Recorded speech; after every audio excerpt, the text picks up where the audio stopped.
प्रधानमंत्री नरेंद्र मोदी के नेतृत्व में भारत ने रक्षा क्षेत्र में स्वदेशी उत्पादन को प्रोत्साहन देने के साथ साथ रक्षा निर्यात को भी बढ़ावा दिया है। इस बदलाव की शुरुआत हुई मेक इन इंडिया अभियान से। हाल ही में विशाखापट्टनम में भारत में ही बने आधुनिक स्टिल्थ फ्रिगेट आईएनएस उदयगिरी और आईएनएस हिमगिरी को नौसेना में शामिल किया गया। स्वदेशीकरण के लिए मोदी सरकार ने एक मजबूत घरेलू रक्षा औद्योगिक आधार को बढ़ावा दिया। नतीजा, विदेशी हथियारों पर निर्भरता कम हुई और एक सेल्फ सस्टेनिंग इकोसिस्टम तैयार हुआ और इसके पीछे थी एक मजबूत ढांचागत नीति।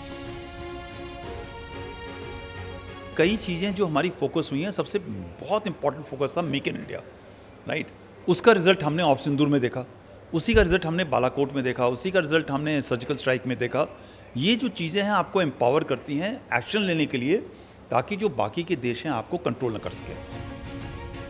पिछले एक दशक में मोदी सरकार के कार्यकाल के दौरान भारत के रक्षा उत्पादन में एक महत्वपूर्ण वृद्धि देखी गई है, जिसका वार्षिक मूल्य रिकॉर्ड स्तर पर पहुंच गया है। सरकार का लक्ष्य 2029 तक 3 लाख करोड़ का उत्पादन कारोबार हासिल करना है।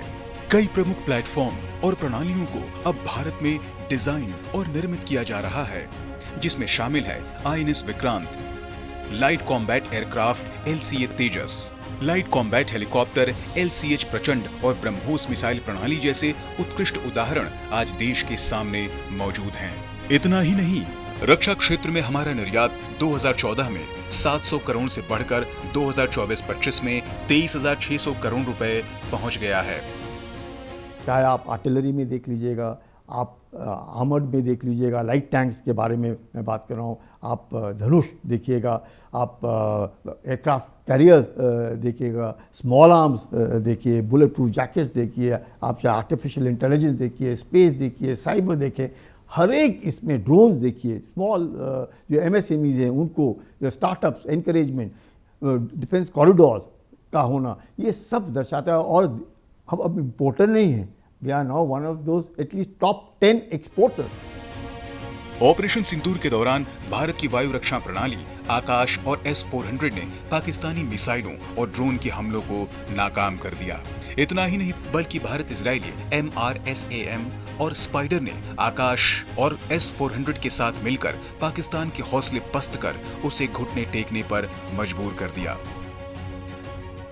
मोदी सरकार की नीति है कि आतंकवाद को भारत पर हमले की तरह देखना, और इसलिए पीएम मोदी के नेतृत्व में देश की सेनाओं ने हमेशा आतंकवाद का मुंहतोड़ जवाब दिया है।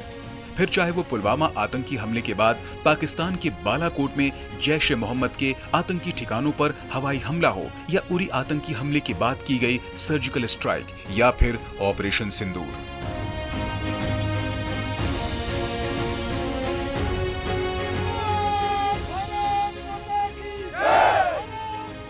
दरअसल पीएम मोदी ने हमेशा फौज का सम्मान किया है। दिवाली का त्योहार भी प्रधानमंत्री मोदी को सुरक्षा बलों के साथ मनाना अच्छा लगता है।